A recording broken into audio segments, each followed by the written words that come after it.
Gênesis 17, a partir do verso 9. Diz assim a palavra do nosso Deus. Disse mais Deus a Abraão: guardarás a minha aliança, tu e a tua descendência, no decurso das suas gerações. Esta é a minha aliança que guardareis entre mim e vós e a tua descendência. Todo macho entre vós será circuncidado. Circuncidareis a carne do vosso prepúcio. Será isto por sinal da aliança entre mim e vós. O que tem 8 dias será circuncidado entre vós. Todo macho nas vossas gerações, tanto o escravo nascido em casa, como o comprado a qualquer estrangeiro, que não for da tua estirpe. Com efeito, será circuncidado o nascido em tua casa, e o comprado por teu dinheiro. Minha aliança estará na vossa carne, será aliança perpétua.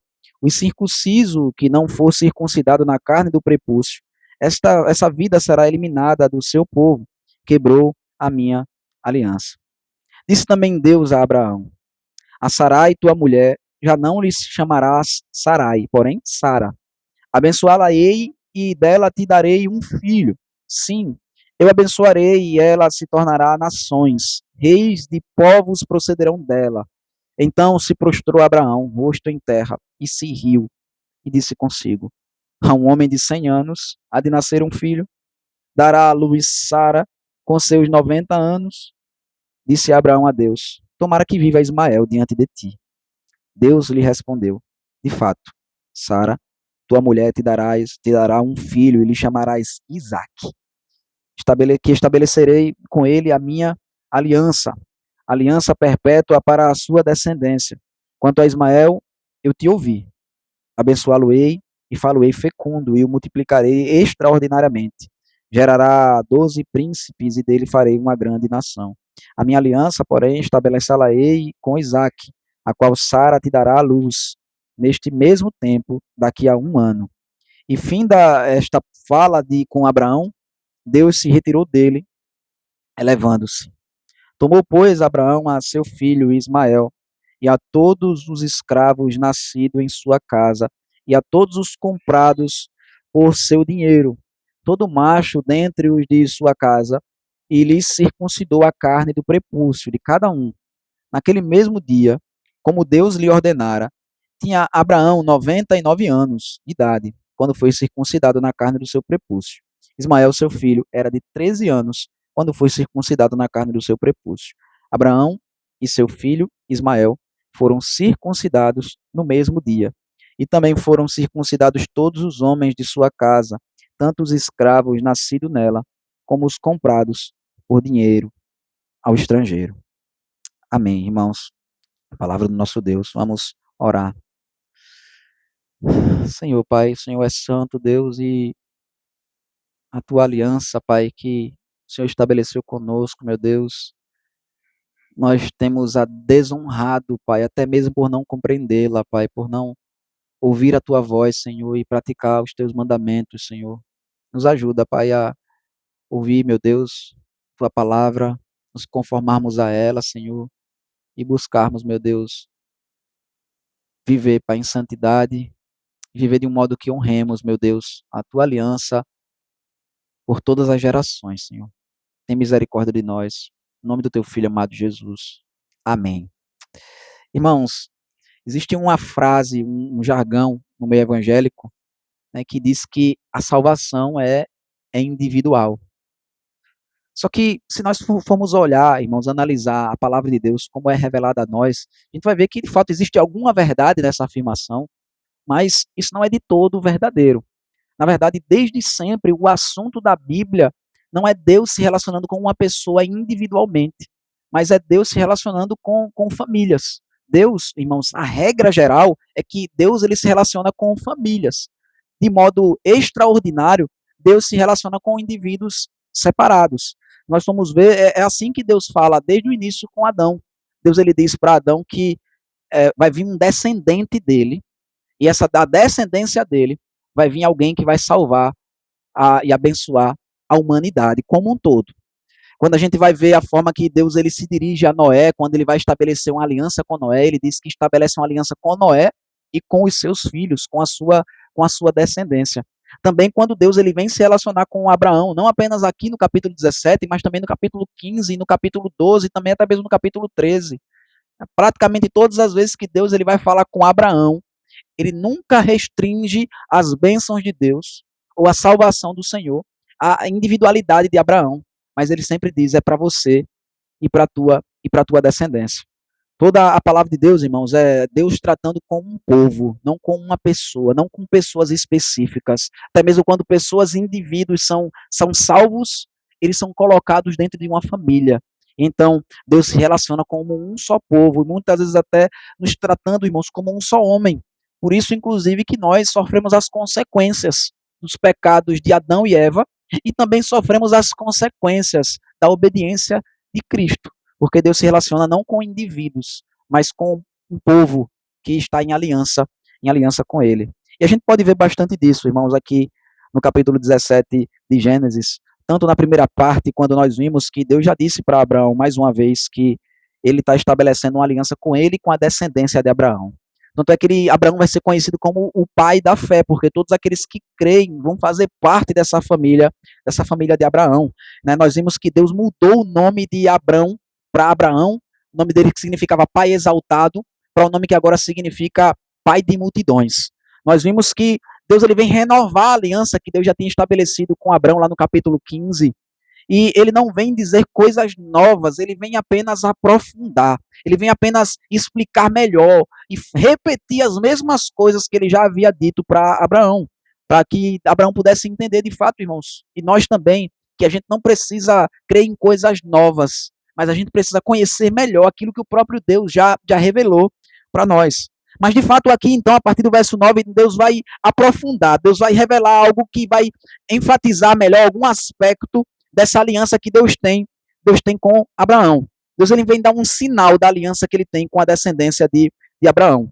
Deus diz então no versículo 9 a Abraão, guardarás a minha aliança, tu e a tua descendência, no decurso das suas gerações. E veja, irmãos, que Deus está dando uma ordem aqui para Abraão. Deus está dizendo para Abraão, você vai guardar a minha aliança e a tua descendência também vai guardar a minha aliança. A gente puder parar para pensar, irmãos, pessoas que Abraão nunca iria conhecer, ele não conheceu nem o seu próprio neto, que dirá os seus bisnetos, tataranetos, que dirá pessoas que viveriam centenas de anos depois. Mas Deus está dando uma ordem para Abraão, que ele vai guardar a aliança com Deus e que os descendentes dele também devem guardar essa aliança. E por que Deus se dirige dessa forma, irmãos? Porque nós temos responsabilidade, não apenas por nossa própria vida, por nosso próprio relacionamento com Deus, mas as pessoas que estão debaixo da nossa autoridade, Deus nos chama para também ensiná-las, instruí-las e fazer com que elas caminhem no caminho do Senhor. Veja se não é dessa forma que Josué se comporta quando ele diz, eu e minha casa serviremos ao Senhor.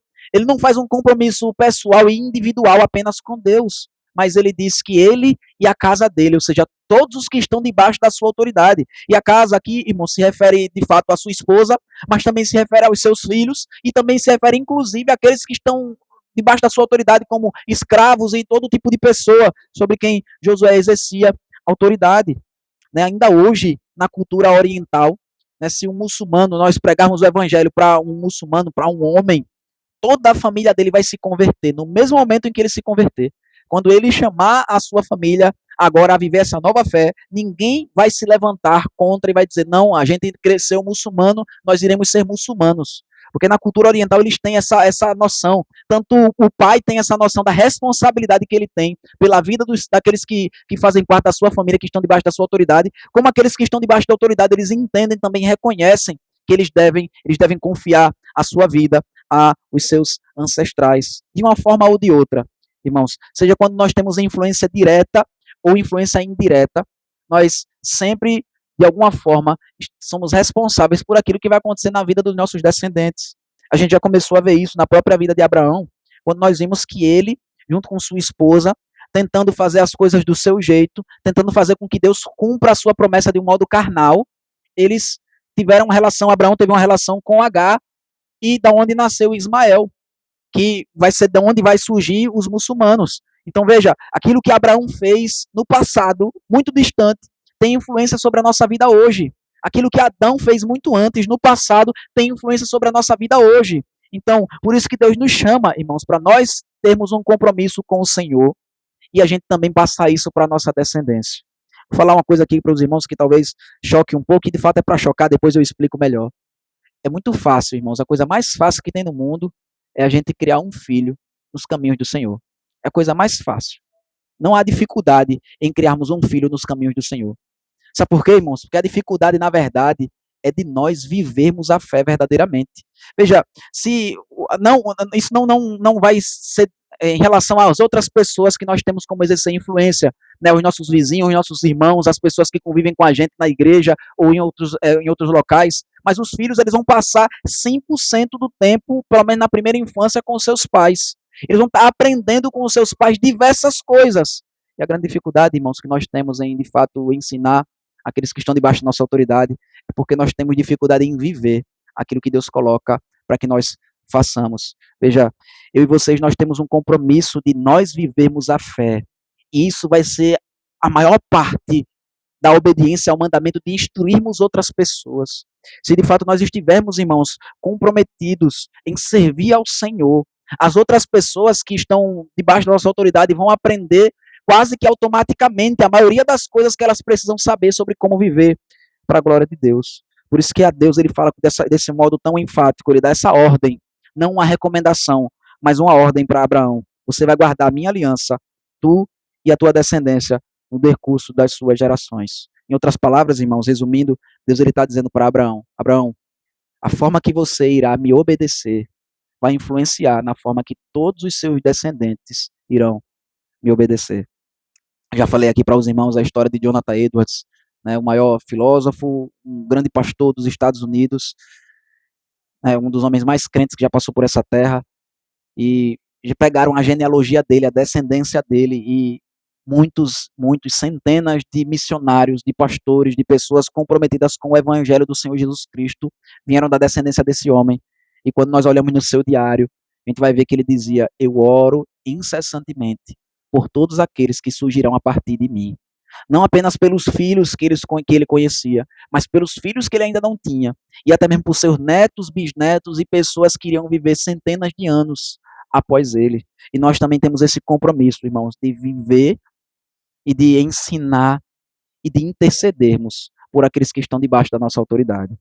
Veja então, Deus vai dizer qual é a aliança, então. Ele disse, você vai guardar a minha aliança. E qual é essa aliança que Deus está dizendo, que é a aliança entre ele e Abraão? Ele diz, esta é a minha aliança, que guardareis entre mim e vós, e a tua descendência. Todo macho entre vós será circuncidado. E vejam, irmãos, aqui, Deus está usando aqui uma figura de linguagem. Né? Ele está dizendo que a circuncisão é a própria aliança que estabeleceu com ele, mas na verdade a circuncisão é o símbolo da aliança. Ele está pegando o símbolo aqui, representando o todo, né, a parte pelo todo. Ele está dizendo, então, irmãos, que a aliança que Deus tem com Abraão, a aliança que Deus estabeleceu já lá no capítulo 15, vai ter um símbolo, vai ter algo que a gente vai poder olhar para aquilo ali e entender a aliança que Deus fez com Abraão. E qual é, então, esse símbolo, irmãos? É a circuncisão. O que é a circuncisão, irmãos? Circuncisão nada mais é do que a remoção de uma parte do órgão reprodutor masculino, representando, então, a purificação do pecado por aquela parte. Se os irmãos se lembrarem, no capítulo 15, Deus estabeleceu uma aliança com Abraão, e eu expliquei para os irmãos que uma aliança ela é estabelecida com você cortando animais, você dividindo animais em partes, e então as pessoas vão passar pelo meio daquelas partes ali, e então estabelecer uma aliança. Veja, Deus ele disse, eu é que passo pelo meio do fogo, eu que passo pelo meio dos animais, eu que me submeto a ser queimado, a ser destruído, a ser partido no meio, por caso vocês desobedeçam a minha aliança, mas vocês têm um compromisso comigo de guardar a minha aliança. E esse símbolo, então, da aliança que Deus tem com Abraão é a circuncisão. Ou seja, a circuncisão, irmãos, Jesus, ele quando vai interpretar a circuncisão no Novo Testamento, ele vai dizer que a circuncisão é a purificação da parte de um homem. Veja, Jesus, quando ele vai ser colocado diante dos fariseus, vão questionar Jesus porque ele curou um homem, ele vai citar justamente a circuncisão. Ele vai dizer, olha, no sábado, no dia que vocês dizem que não pode fazer nada, Deus ordenou que, se for o 8º dia, o sábado, no dia que nasceu uma criança, ela vai ter que ser circuncidada. E ele diz, se então um homem pode ser purificado em parte, por que eu não posso curá-lo ou purificá-lo como um todo? Então Jesus ele nos explica que a circuncisão ela simboliza a purificação. Simboliza assim como os animais partidos, que olha, quem foi infiel à minha aliança vai ser partido. Também representava que, olha, aquele que foi infiel à minha aliança vai ser arrancado do corpo, assim como essa parte do órgão sexual masculino vai ser arrancada também do corpo do homem. Então, irmãos, ele coloca o sinal agora de um modo diferente que Deus faz os sinais das outras alianças. Porque se a gente for olhar, todas as alianças que Deus estabelece com os homens têm um sinal.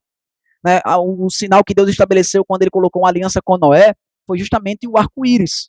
Era um sinal externo, era um sinal que ficava no céu, representando que Deus ele não mais destruiria a humanidade por conta do pecado dela com água. E então, agora que Deus ele separou um povo para si, Deus agora não está mais fazendo uma aliança com a humanidade como um todo, mas através de um povo, através de um homem, Abraão, através de uma família, Deus está fazendo uma aliança com os homens. Ele então faz uma aliança que tem um símbolo muito mais específico, muito mais pessoal, muito mais, né, na pessoa e na carne. Então ele diz, os homens vão ser circuncidados. Todo macho entre vós será circuncidado. Ele diz, circuncidareis a carne do vosso prepúcio. Será isso por sinal de aliança entre mim e vós. O que tem 8 dias será circuncidado entre vós. Todo macho nas vossas gerações, tanto o escravo nascido em casa, como o comprado a qualquer estrangeiro, que não for da tua estirpe. Veja, irmãos, percebam que são todas as pessoas que estão debaixo da autoridade de Abraão que deveriam receber, todos os homens deveriam receber a marca desse relacionamento, esse sinal da aliança que Deus estabeleceu com Abraão. Ele diz, a partir de 8 dias de nascido, irmãos. E o que, que significa 8 dias de nascido? O número 8, ele tem uma ideia, realmente uma representatividade no Antigo Testamento, que o 8 significa o primeiro dia após o 7º, né? Por mais óbvio que isso possa parecer. Porque Deus ele criou o mundo em 7 dias, então o 8º dia aponta para o primeiro, aponta para uma renovação do primeiro dia. Ou seja, o que Deus quer dizer com isso é que a circuncisão, irmãos, ela deve ser feita o quanto antes. A ciência, inclusive a medicina, já descobriu hoje que a partir do 8º dia, o sangue de uma criança ela começa a coagular melhor. Então, se a circuncisão ela fosse estabelecida em outros dias, no 7º, no 6º, no 5º, em qualquer outro dia antes, então correria um risco muito grande de haver uma hemorragia na criança. Mas no 8º dia, então, já é o dia apropriado, ou seja, é o primeiro dia em que isso de fato poderia ser realizado. Ou seja, irmãos, o que Deus está dizendo com isso é que a aliança que nós temos com o Senhor, ela também, os descendentes também fazem parte dessa aliança, e a partir do momento que eles nascem, a partir do momento mais imediato, assim que possível, eles devem receber também o sinal da aliança que o Senhor Deus tem conosco. Veja, ele diz, não apenas os seus filhos, mas até mesmo o escravo que é nascido na sua casa. Ou seja, todas as pessoas que estão debaixo da sua autoridade.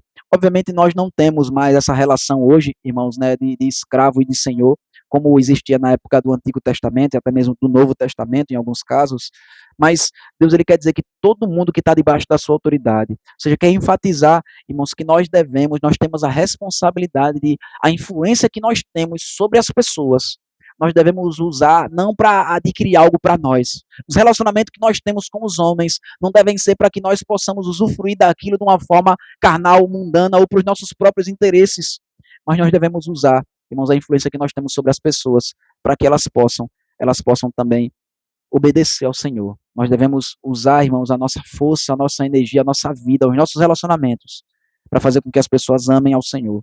Ele diz então, irmãos, com efeito, versículo 13, será circuncidado em tua casa o comprado por teu dinheiro, a minha aliança estará na vossa carne e será aliança perpétua.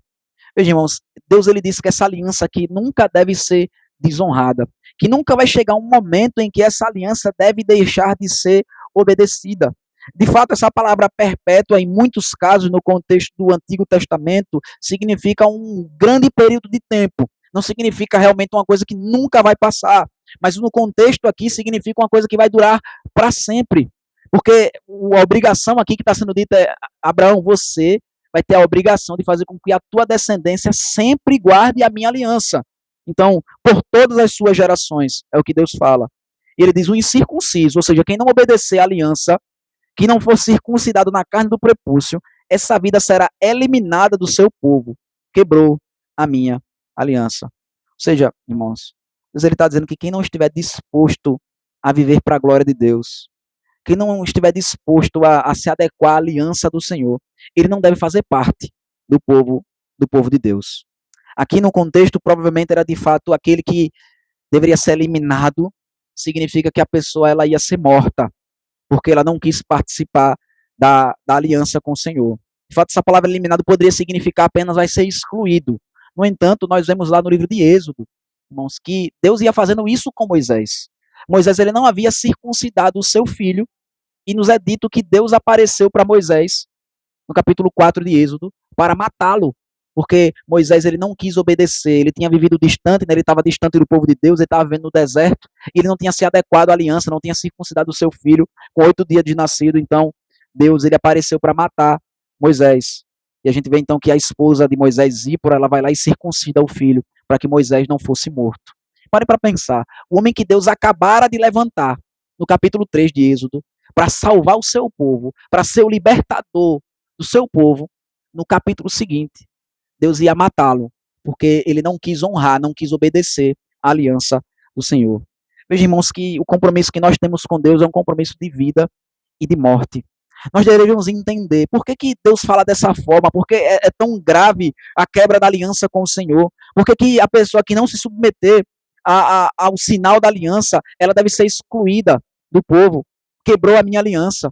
Porque veja, irmãos, o que Deus quer dizer com isso é que a nossa vida ela não faz sentido, irmãos, se não for para obedecer a Deus.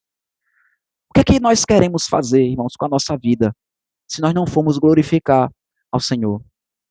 Eu me lembro das palavras do apóstolo Pedro, quando as pessoas, as multidões, elas começam a se dissipar, os homens começam a ir embora, porque a palavra de Jesus é dura, porque o discurso de Jesus não é mais tão aceitável assim, são coisas que ele começa a dizer que os homens começam a achar um absurdo.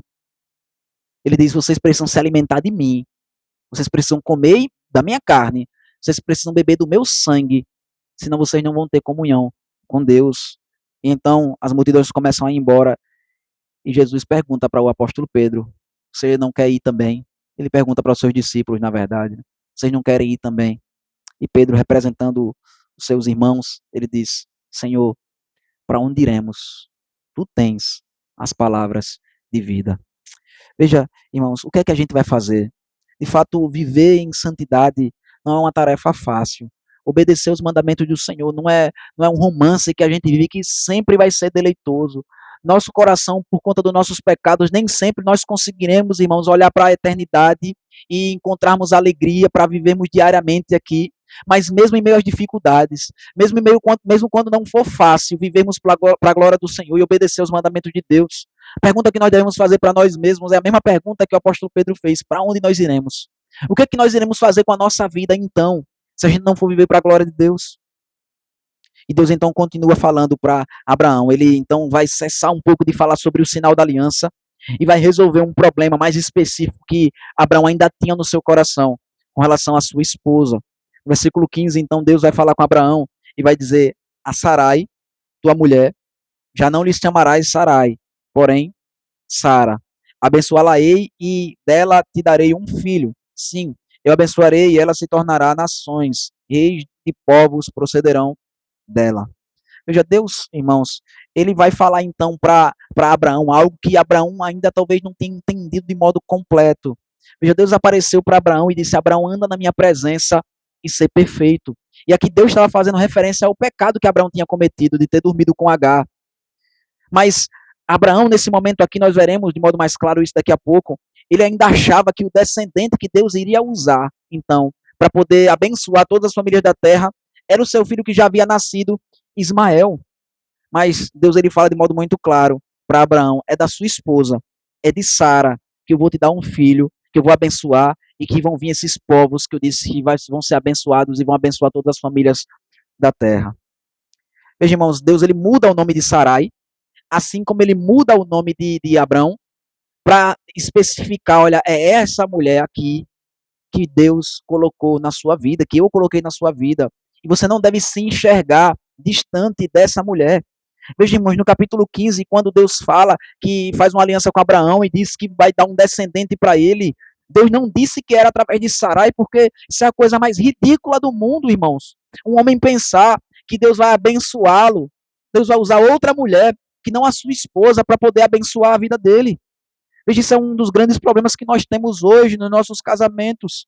A gente olha para o marido, a gente olha para a esposa como uma pessoa que é como se fosse alguém que nos impede de sermos felizes, que a nossa vida seria muito melhor se essa pessoa não fosse esse atraso de vida, não fosse essa pedra no nosso caminho. A gente olha para as pessoas que estão à nossa volta, a gente olha para nossa esposa, a gente olha para o nosso marido e diz: minha vida seria muito mais fácil se não tivesse esse homem, se não tivesse essa mulher. Abraão, ele estava aqui tranquilo, porque, olha, veja, eu não sou estéril. Quem é estéril é ela. Veja, ela é que não pode ter filhos. Já ficou claro aí, eu já dormi com outra mulher, já tive um filho com ela. Tá claro que o problema não está em mim. Eu me lembro de uma pessoa que veio me falar, né, que não estava conseguindo engravidar, o casal, e aí eles foram investigar para saber quem era o culpado, quem era o responsável, quem era a pessoa que era estéril no casal. E quando saiu o resultado, a sua mulher era estéril. Depois ele fez um exame também. E aí, quando ele viu que não era estéril, ele foi e comemorou. E a esposa dele ficou magoada e ele não entendeu por que foi que ela ficou magoada. Veja, porque, irmãos, o que adianta eu poder ter filhos se minha esposa não pode ter filhos? Veja, nós somos uma só carne. Deus, ele colocou o marido e a esposa para abençoarem a vida uns dos outros e Deus não vai fazer nada, Deus não vai me abençoar de forma nenhuma, a não ser através da minha esposa. A esposa e o marido vai ser a pessoa que Deus mais vai usar em nossas vidas, irmãos. E a gente não deve esperar bênçãos que nós possamos usufruir sozinhos. A gente não deve esperar que existam bênçãos que o nosso marido, que a nossa esposa deve usufruir sem nós. Eu conheço uma história do pastor Paulo Anglada, né, pastor que era do nosso presbitério aqui em Belém, já faleceu. Ele foi viajar para Recife para pregar, né? Ele de vez em quando ele não saía muito da igreja para pregar em outras igrejas, mas de vez em quando ele saía, ele foi lá para dar uma palestra. E ele foi lá, deu a palestra, e depois da palestra, né, os irmãos que estavam lá dando assistência para ele disseram bem assim: pastor, o senhor quer ir para onde agora? O senhor quer passear onde? O senhor quer conhecer a cidade? Ele foi disse: não, eu quero ir para o local onde eu vou dormir e quero ficar lá, me aquietar. E aí perguntaram para ele: por quê, pastor? Porque você não quer sair, você não conhece Recife direito? Ele disse: eu vim para trabalhar, eu não vim com minha família, eu não consigo me divertir distante da minha família. Veja, irmãos, não que a gente não possa, né, quando sair, tenha que seguir esse exemplo do irmão Arrisca, mas veja o sentimento do seu coração. Ele entendeu que a alegria que nós devemos sentir aqui nessa vida vai ser principalmente que Deus vai nos dar através dos nossos familiares, daqueles que Deus colocou na nossa vida, principalmente através da esposa, principalmente através do marido. Abraão não podia ter pensado, passado pela cabeça dele que talvez Deus fosse usar outra mulher para poder dar o filho que Deus prometeu a ele. Veja, Deus ele muda o nome de Sara, de Sarai para Sara, e essa mudança é, assim como de Abraão, é mudança de apenas uma letra, mas a mudança é até muito menor do que a mudança de Abraão. Né? A diferença do nome de Abraão para Abraão é de pai exaltado para pai de multidões, muda muito o significado. Né? Mas, na verdade, de Sarai para Sara, só muda apenas um pronome pessoal, né? Porque Sarai, essa letra I no final aqui da palavra Sara, Sarai, significa minha. Então, Sara significa princesa, e Sarai significa minha princesa. Ou seja, a mudança que Deus mudou, que Deus fez no nome de Sarai para Sara, foi simplesmente para mostrar a abrangência, então, agora, de como Deus usaria ela. Ela não seria a princesa de uma pessoa específica, de Abraão apenas, né? Porque, veja, uma mulher estéril, ela seria a princesa apenas do seu marido. Mas ela é Sara, agora ela é uma princesa, é uma abrangência maior, não é mais uma coisa tão pessoal e única, porque através dela Deus vai abençoar também todas as famílias da terra, assim como ele abençoou, como ele vai abençoar através de Abraão. Ou seja, Deus ele teve que falar de um modo claro aquilo que Deus não precisaria ter dito se Abraão já tivesse entendido que é um casamento de verdade. Mas vejam, irmãos, como é triste a resposta e até intrigante a forma que Abraão reage diante disso que Deus acabou de dizer. Deus disse: Versículo 17. Então se prostrou Abraão, rosto em terra, e se riu, e disse consigo mesmo: a um homem de 100 anos há de nascer um filho, dará à luz Sara com seus 90 anos. E disse Abraão a Deus: tomara que viva Ismael diante de ti. Veja, irmãos, o que Abraão fez. E eu digo que é intrigante porque a ação dele foi correta, foi o que ele deveria ter feito. O que foi que Abraão fez, irmãos? Ele se prostrou diante de Deus. Assim como ele se prostrou diante de Deus também no começo do capítulo, quando Deus apareceu para ele e disse: anda na minha presença e ser perfeito, Abraão se prostra diante de Deus. Mas o que, é que Abraão faz aqui nesse momento, aqui agora, irmãos? Quando ele se prostra diante de Deus, ele diz consigo mesmo, ou seja, o pensamento dele no seu coração é: quer dizer que um homem de 100 anos vai ter um filho, e uma mulher de 90 anos vai ter um filho? E ele disse para Deus: tomara viva Ismael diante de ti. Ou seja, irmãos, a ideia aqui é que Abraão não estava com todo o seu coração disposto ao Senhor. Nós vimos essa semana sobre Jó, né? Nós temos visto que uma das características que a Bíblia fala a respeito de Jó é a integridade de Jó. Ou seja, que integralmente Jó ele se coloca diante do Senhor. Que Jó ele é um servo do Senhor em todas as coisas. Seu coração está unicamente entregue a Deus. Seu coração não está dividido, não estava dividido entre Deus e outras coisas nesse mundo. Mas a postura que Abraão mostra aqui nesse momento é oposta à postura de Jó. Ele mostra que ele se prostra diante de Deus, ou seja, em parte ele confia no Senhor, mas no seu coração ele diz: não é verdade, não dá para Deus cumprir essa promessa que ele está me fazendo. Mas veja que ele não está abandonando a fé dele de modo completo, ele olha para Deus e diz: tomara que vive Ismael diante de ti. A gente for parar para pensar, a gente crê que ele ainda creu que através de Ismael Deus ia abençoar Abraão, fazendo com que multidões viessem dele, né? Ele não foi incrédulo completamente, ele não pensou: não, eu só tenho um filho, como é que Deus vai dar toda essa multidões de descendência para mim? Mas ele não creu que Deus ele era capaz de fazer exatamente aquilo que ele prometeu. Veja que o pecado que Abraão ele praticou com Sarai e com Agar trouxe consequências para a vida dele, para o seu coração. Seu coração agora estava mais endurecido por conta daquele pecado anterior que ele havia praticado. Porque o pecado que nós praticamos sempre vai endurecer o nosso coração, irmãos. Ele diz: tomara viva Ismael diante de ti. E Deus responde, dizendo: de fato, Sara, tua mulher, te dará um filho, e lhe chamarás Isaque. Estabelecerei com ele a minha aliança. Muita coisa, irmãos, que Deus fala nessa resposta curta que ele dá para Abraão sobre Sara.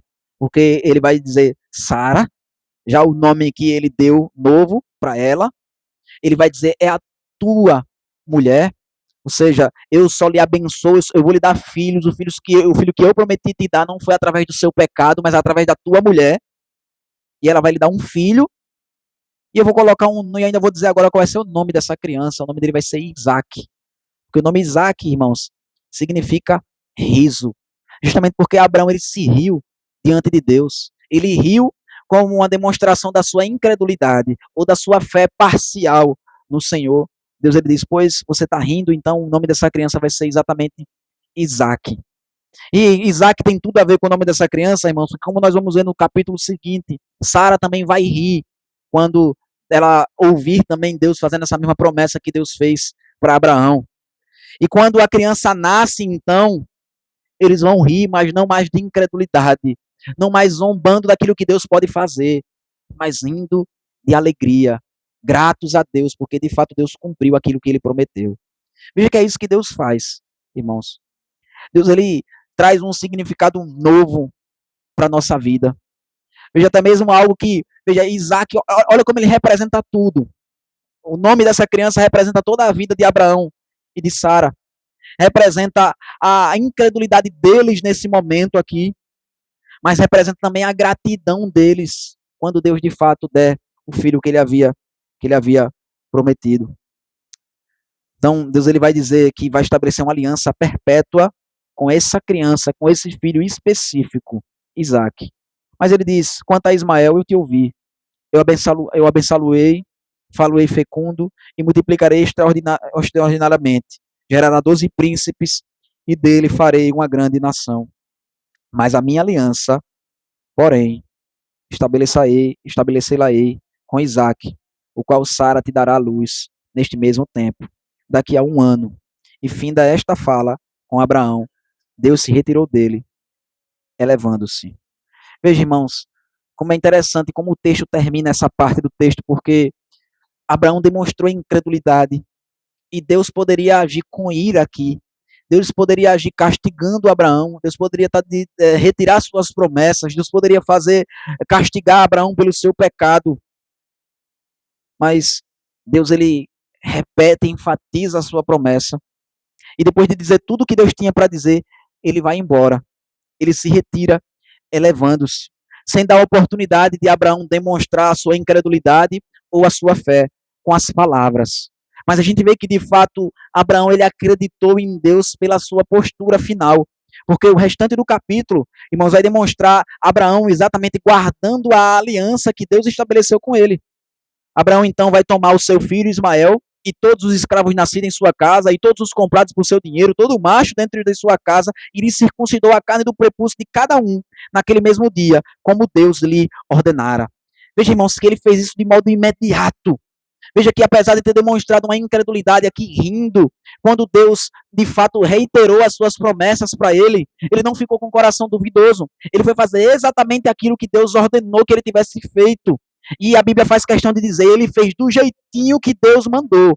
Ele fez com seu filho, ele fez com os escravos nascidos na sua casa, ele fez com os escravos comprados com seu dinheiro, ele circuncidou todo macho dentro da sua casa.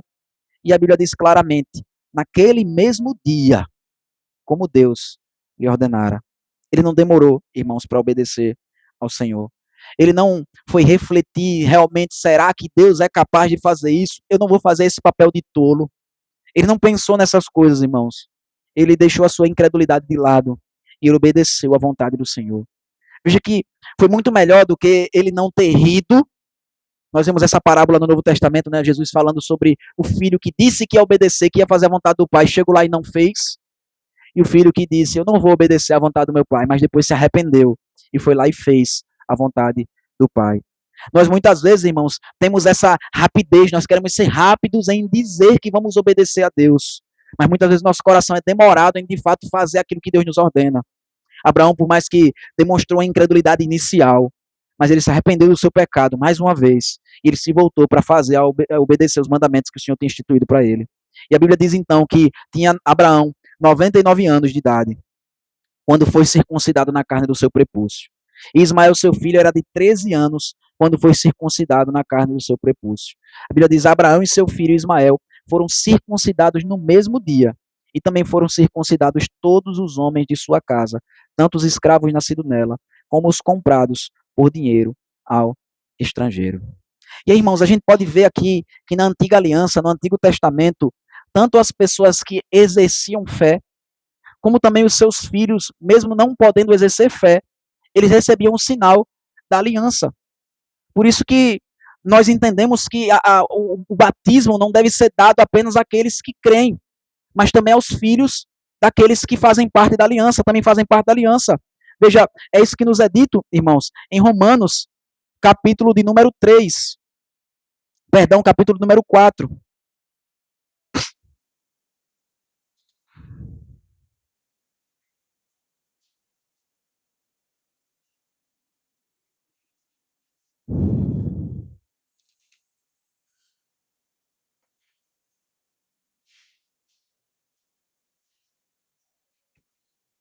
Romanos capítulo número 4, irmãos, vai nos dizer que a circuncisão, ela tinha uma relação com a fé, de fato. Veja no versículo 11, falando a respeito desse evento que nós acabamos de ler, vai dizer, e recebeu o sinal da circuncisão, falando a respeito de Abraão. Vamos ler a partir do versículo 9 para a gente entender melhor, irmãos. Vem, pois, esta bem-aventurança exclusivamente sobre os circuncisos ou também sobre os incircuncisos, visto que dizemos, a fé foi imputada a Abraão para a justiça. Como, pois, lhe foi atribuída? Estando ele já circuncidado ou ainda incircunciso? Não no regime da circuncisão, e sim quando incircunciso. E recebeu o sinal da circuncisão como o selo da justiça da fé que teve quando ainda incircunciso, para vir a ser pai de todos aqueles que creem embora não circuncidados, a fim de que lhes fosse imputado a justiça. Veja, irmãos, o que é que Paulo está dizendo aqui? Ele está dizendo que a circuncisão que Abraão recebeu simbolizava a sua fé. Mas quando nós olhamos lá, irmãos, tanto Abraão, que tinha fé, foi circuncidado, como também Ismael, que não tinha fé, foi circuncidado. E não só eles, mas até as crianças com 8 anos de dia de nascido. E nós vemos claramente em Colossenses, irmãos, capítulo 2,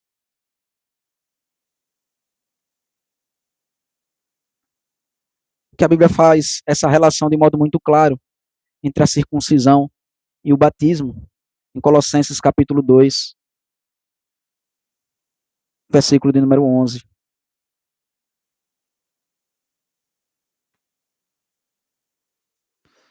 Dizendo, nele também fostes circuncidados, não por intermédio de mãos, mas no despojamento do corpo da carne, que é a circuncisão de Cristo, tendo sido sepultados juntamente com ele no batismo, no qual igualmente fostes ressuscitados mediante a fé no poder de Deus, que o ressuscitou dentre os mortos. Ou seja, o apóstolo Paulo aqui em Colossenses, ele fala claramente e nos mostra, irmãos, que a circuncisão no Antigo Testamento, ela é representada no Novo Testamento pelo batismo.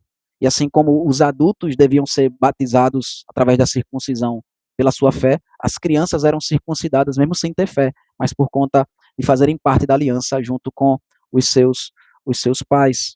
Nós vemos claramente, irmãos, isso é uma coisa que é feito muita confusão hoje, porque as pessoas vão dizer que como é que as crianças vão ser batizadas se elas não têm fé?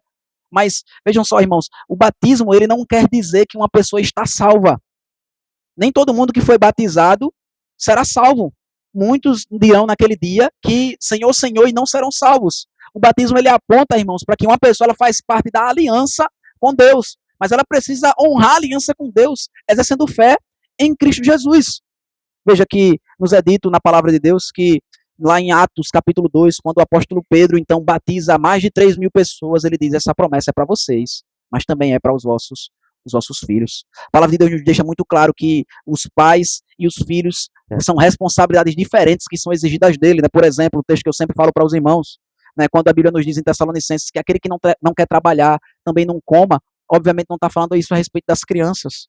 As crianças, mesmo não trabalhando, elas devem comer, porque o que é exigido do adulto não é exigido da criança. A Bíblia nos diz, aquele que crê e for batizado será salvo. E, obviamente, está falando a respeito dos adultos, porque se a gente for pegar esse versículo para dizer por isso que as crianças não podem ser batizadas, a gente vai ter que dizer que todas as crianças vão para o inferno, porque, veja, se as crianças não creem e não são batizadas, então não serão salvas. Então, esses textos não estão falando, irmãos, a respeito das crianças. As crianças, elas fazem parte da aliança como consequência de terem nascido em famílias que têm uma aliança com Deus.